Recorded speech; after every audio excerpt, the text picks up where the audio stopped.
Let's begin. Today's October 14th, 2024, and we're solving the Daily Turing Machine Puzzle. Today's puzzle uses the following 5 criteria cards. Criteria card 4, 7, 9, 19, and 21. And the puzzle uses the purple verification cards. The code above is your way to get more information on today's puzzle by searching the code on turingmachine.info. Let's go solve. So in the grid above, we've got our 5 criteria cards. On the top row, we've got criteria card A, criteria card B, and criteria card C. On the bottom row, we've got criteria card D, and finally criteria card E. So criteria card A takes a look at our middle digit, the square digit, and compares it to the number 4. So should the value of square be less than 4? Should it be equal to 4? Or should the square value be greater than 4? Criteria card B takes a look at our last digit, the circle digit, and the Turing machine will let us know whether it's an even digit or an odd digit. Criteria card C takes a look at our 3-digit solution and will let us know how many of those digits are 3. Are there no 3s? Is there a single 3? Perhaps 2, maybe even all 3 are 3. Criteria card D will take a look at our first 2 digits, triangle and square, add them together and compare the sum to the number 6. So should the sum be less than 6? Should it be equal to 6? Or should the sum be greater than 6? And finally, criteria card E will take a look at our 3-digit solution, but this time it'll let us know a little bit about its structure, so to speak. There are 2 cases, one where there is a pair in the solution, as in the example 131, or alternatively, there is no pair, but there are 2 scenarios. One where all the digits are distinct, as in the example 134, or all the digits are the same, as in the example 222. And remember, the objective of today's puzzle is to find that unique 3-digit code that abides by all of the 5 criteria cards we just described. And we're going to start off with an initial proposal of 314. So the first thing I think I'd like to test is I'd like to find out a little bit about that last digit. So let's go ahead and test criteria card B. Okay, so the Turing machine responds that it does not approve of my choice. I did pick an even 4. So because it does not approve, it's letting me know that the actual value of circle is that it's an odd digit. So let's go ahead and type that up in our notes. And we'll do so in section B, and we'll say that the solution, we'll say that circle,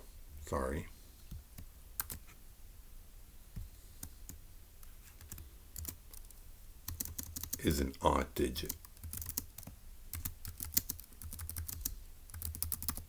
And since it is odd, that means we can cross out both of the evens.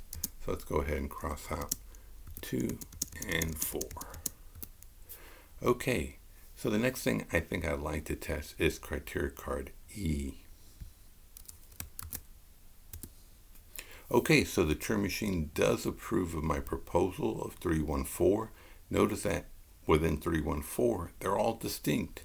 So that means that the Turing machine does approve of there being no pairs in the solution. So let's go ahead and type that up in our notes in section E. And we'll say that the solution has no pairs. Okay, so we are dealing with a solution with no pairs, so it could either be that they're all distinct or it's a single digit repeated 3 times. But if that were the case, obviously it would have to be an odd digit. So let's see. Is that possible? It would be, either 111, 333, or 555. Well, it doesn't pinpoint criteria card C, it would be either no 3s or 3 3s. So I think at this point maybe we cannot definitively conclude whether they're all distinct or they're all the same. So we'll continue. So let's see. What could we say?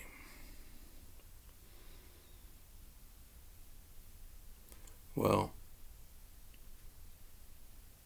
let's go ahead and test criteria card D.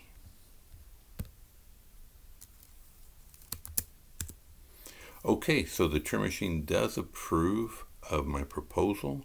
Let's go ahead and add up our first two digits. 3 plus 1 is 4. So that sum is less than 6. So in general, we could say that the sum of the first two digits should be less than 6. So let's go ahead and type that up in our notes in section D. And that is that triangle plus square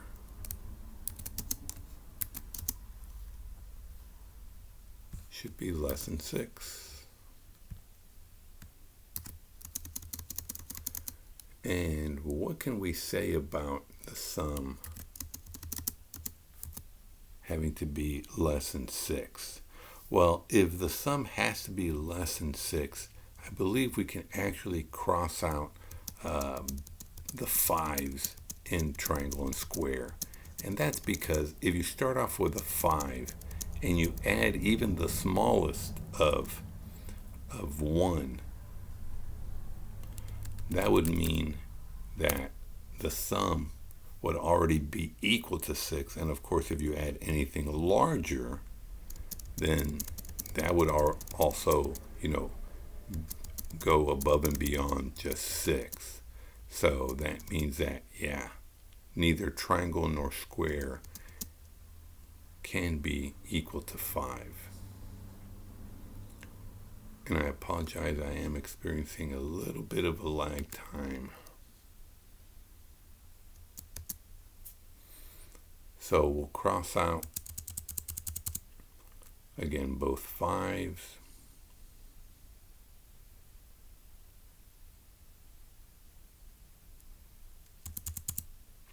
And that'll actually conclude our round 1. We have completed our 3 Turing tests. Now we're going into the phase where we'll be discussing how to construct a good second round proposal. So notice we did not test criteria card A, comparing that middle digit, the square digit, to the number 4. And we also did not test criteria card C, the number of 3s in our solution. So let's see. So it looks like, everything we tested in round 1 is definitive. We know we have to have an odd in our last digit. The sum of the first two have to add up to be less than 6. And there are no pairs. So let's see. I guess technically you could still have 1, 1, 1, but not 3, 3, 3, since the first two digits would add up to 6.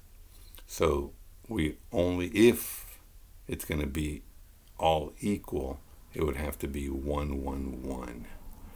So let's see. Well, we'll keep that in mind, but since that's just one of many possibilities,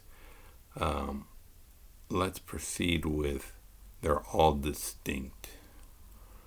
And so what would that mean? It could be that the sum of the first two would be using 1 and 3, thus forcing circle to be 5, potentially, maybe. But we don't know what that square digit is.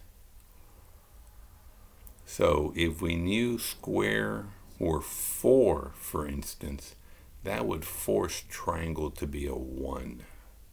So it could be 1, 4, and then criteria card C would let us know, well, is it going to be a 3 or a 5?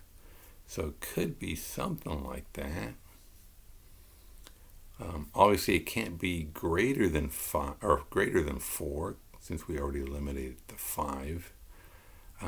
So let's go ahead and I'm going to try 143.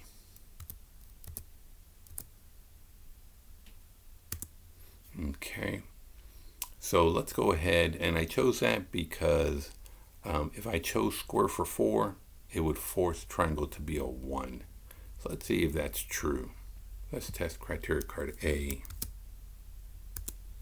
Okay, so yes, it is indeed 4.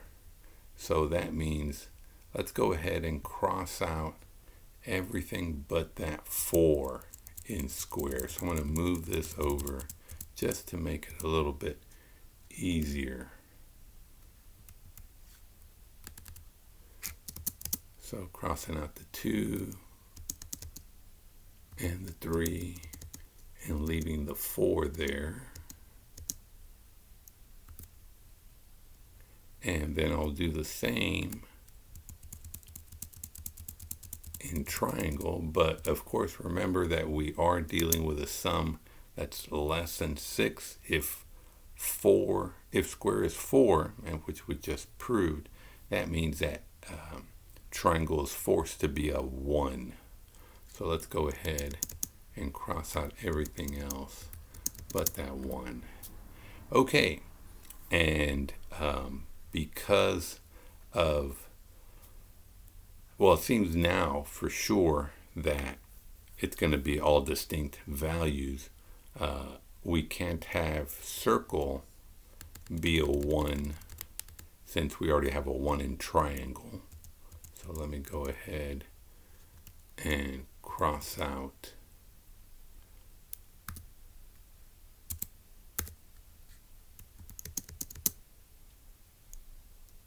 the 1. And so yeah, we're looking at 1, 4 for triangle square. And now we can't necessarily deduce criteria card B. So let's go ahead and test B to see.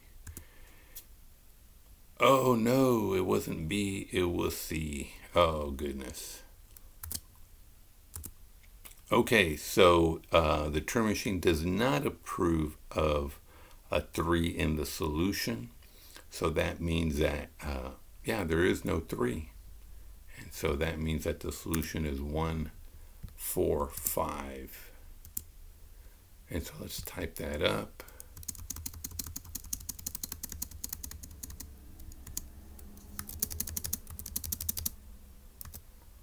Okay, and I did neglect to type in the result for A, and that is that square did equal to 4.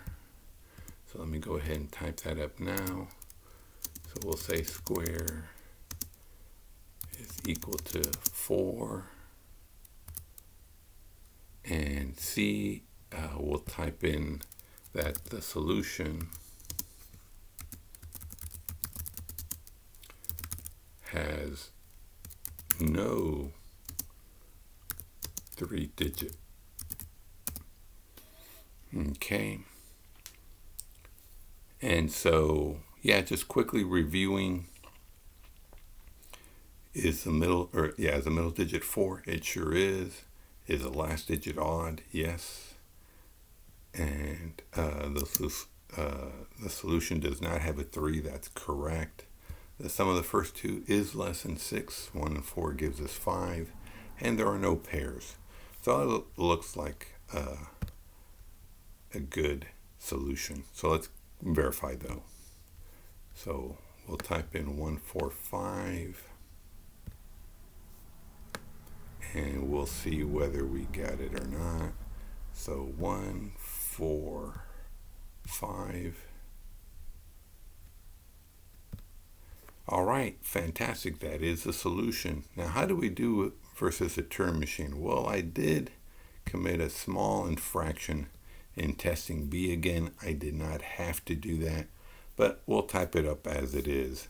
So we did B, DE in the first round, and then we did ABC in the second round. So let's type that up. So that was BDE. So B was incorrect, but I believe D and E were both correct. And in the second round, A was correct, didn't have to test B, and C was incorrect. So, okay, so we did tie with 6 questions in 2 rounds. Obviously, technically I probably would have won with 5, but I did commit the error of testing B a second time. It was a little mistake on my part. Honestly, I wonder how many times, since I don't tend to play with the cards anymore, I wonder, let us know how many times, or do you see that error? Do you commit that error when you're actually dealing with cards? Or is it the fact that it was just easy to type it in that makes it more plausible to occur than when you're playing with cards? Add those thoughts to the comments. Well, what else did you think about this puzzle? What else did you notice? Share that in the comments. If you liked the video, please give it a thumbs up, and so that more people can find the channel. And of course, hit subscribe so that you don't miss out on any future videos. Well, until next time, have a great one.